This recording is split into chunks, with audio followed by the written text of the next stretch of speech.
मनोज जरांगे पाटील आगे बढ़ो। जय भवानी।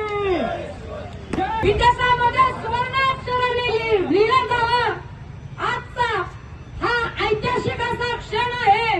75 वर्षापासून संघर्ष करणाऱ्या माझ्या मागास शेतकऱ्याला आज या ठिकाणी न्याय मिळालेला आहे आणि याचा सगळा श्रेय एका शेतकऱ्याच्या पोराला मनोज जरांगे पाटलांना जाते आणि या आंदोलनामध्ये आज महाराष्ट्रातील